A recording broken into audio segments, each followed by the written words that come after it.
book, working with fractions. Which is greater, 2/3 or 4/5? Exactly how much greater is it?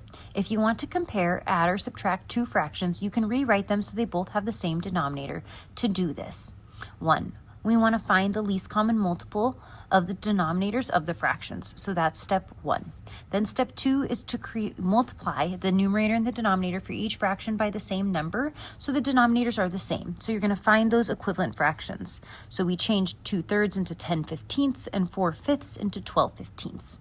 Then we have 4/5 is greater than 2/3 by exactly 2/5. So then we were able to subtract to see it was 2/5 greater.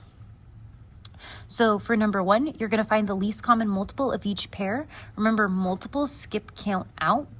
And so first they started a few multiples of 4, and then they tried a few multiples of 10, and they happened to be that the second multiple of 10 was the same as a multiple of 4. So then we wrote in a sentence, 20 is the least common multiple of 4 and 10. So we're going to do the same thing for A of 5 and 6. The first thing I'm going to do is I'm going to skip count out by a few 5s, 5, 10, 15, 20, 25, 30. And I'm going to skip count out by 6 to see when am I going to get one that matches one of these numbers above. And I might not get one right away.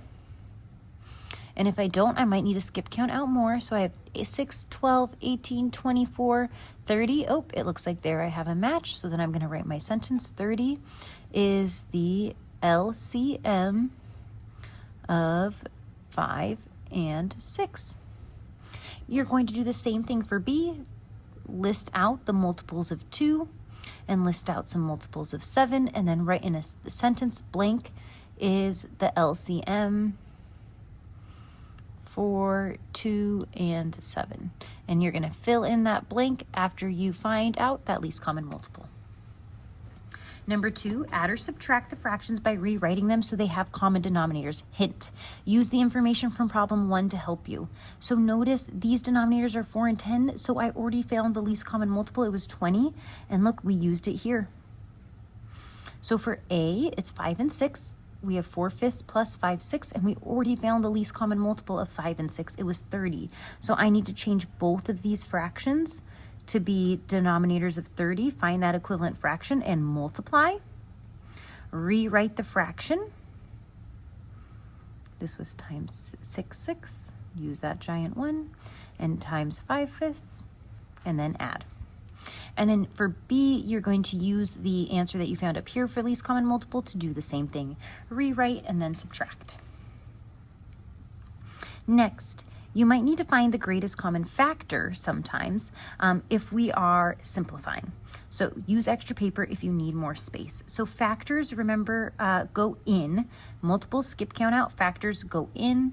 So we're looking for numbers that multiply together to go inside. Blank times blank. So 16, I'm going to list out the factors. So what times what equals 16? Well, 1 and 16. Next, I'm going to go 2 and 8. 3, no, 3 times something doesn't equal 16, and now I'm at 4, and that happened to be 4 times 4, and so now I know I'm all done because I've gotten to that repeat. Now I'm going to list the factors of 28. I'm going to start with always with 1 and 28.